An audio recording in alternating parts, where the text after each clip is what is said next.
بچوں کی تربیت کے حوالے سے ہمارا آج کا ٹاپک موافقات مدینہ۔ نبوت کے 13ویں سال مسلمانوں نے کفار کے مظالم سے تنگ آ کر مکہ مکرمہ سے مدینہ منورہ ہجرت کی۔ جو لوگ مکہ مکرمہ سے ہجرت کر کے مدینہ منورہ پہنچے وہ مہاجرین کہلائے۔ مدینہ منورہ میں رہنے والے مسلمانوں کو انصار کہتے ہیں۔ ہجرت کے بعد مدینہ منورہ پہنچنے والے مسلمان خالی ہاتھ تھے، ان کا کوئی ذریعہ معاش نہ تھا۔ حضرت محمد رسول اللہ صلی اللہ علیہ وآلہ وسلم نے مہاجرین کی ضروریات پوری کرنے کے لیے مہاجرین اور انصار کے درمیان بھائی چارہ قائم فرمایا، جسے موافقات مدینہ کہتے ہیں۔ آپ صلی اللہ علیہ وآلہ وسلم نے انصار اور مہاجرین کو حضرت انس بن مالک رضی اللہ عنہ کے مکان پر جمع کیا اور ان کے درمیان بھائی چارہ قائم فرمایا۔ ان کی کل تعداد 90 تھی۔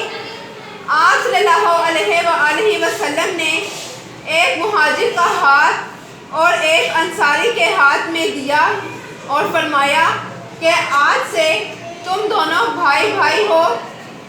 یوں یہ لوگ ایک دوسرے کے دکھ درد کے ساتھی قرار پائے۔ انسان نے مہاجرین کا ہر طرح سے خیال رکھا، انہیں اپنے گھر لے گئے اور اپنی ہر چیز میں شریک کیا۔ حضرت سعد بن ربیع رضی اللہ عنہ نے حضرت عبد الرحمن بن عوف رضی اللہ عنہ سے کہا، میں انصار میں سب سے زیادہ مالدار ہوں، آپ رضی اللہ عنہ میرا مال 2 حصوں میں تقسیم کر کے آدھا حصہ لے لیں۔ ضرورت مند ہونے کے باوجود حضرت عبد الرحمن رضی اللہ عنہ نے آدھا مال لینے سے انکار کر دیا۔ انہوں نے اپنے بھائی پر بوجھ بننے کی بجائے خود محنت مزدوری کرنے کا فیصلہ کیا، جس کے نتیجے میں وہ جلد ہی خوشحال ہو گئے۔ انصار مدینہ کاشتکاری کیا کرتے تھے، جبکہ اکثر مہاجرین کا پیشہ تجارت تھا۔ ان دونوں گروہوں کے میل جول سے مدینہ منورہ کے معاشرے میں استحکام آیا، امن قائم ہوا اور خوشحالی آئی۔ موافقات کے نتیجے میں مسلمانوں میں محبت الفت کا رشتہ مزید پختہ ہو گیا۔ موافقات ایک عظیم رشتہ ہے۔ یہ رشتہ نبی اکرم صلی اللہ علیہ وآلہ وسلم کی زبردست حکمت و دانائی کو ظاہر کرتا ہے۔ اس کے نتیجے میں مسلمانوں میں محبت اور اخوت کا رشتہ قائم ہوا، ان میں خیر خواہی اور ایثار کا جذبہ پروان چڑھا، معاشرے میں استحکام پیدا ہوا۔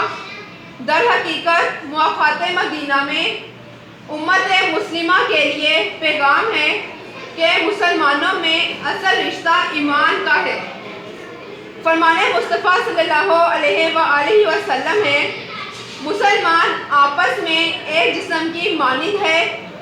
جسم کا ایک عضو بیمار پڑ جائے تو سارا جسم بے چینی اور بخار میں مبتلا ہو جاتا ہے۔ ہمیں چاہیے کہ اس رشتے کا احترام اور پاسداری کریں، اپنے مسلمان بھائیوں کے حقوق ادا کریں تاکہ مسلم معاشرہ امن و سکون کا گہوارہ بن سکے۔ کوشچن کر رہی ہوں، موافقات مدینہ سے کیا مراد ہے؟ موافقات مدینہ سے مراد وہ رشتہ ہے جو حضرت محمد صلی اللہ علیہ وسلم نے انصار صحابہ اور مہاجر صحابہ کے درمیان قائم فرمایا۔ مہاجرین کا پیشہ کیا تھا؟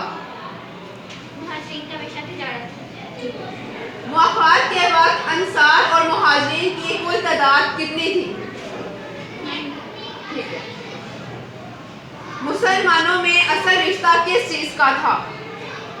بھائی چارہ۔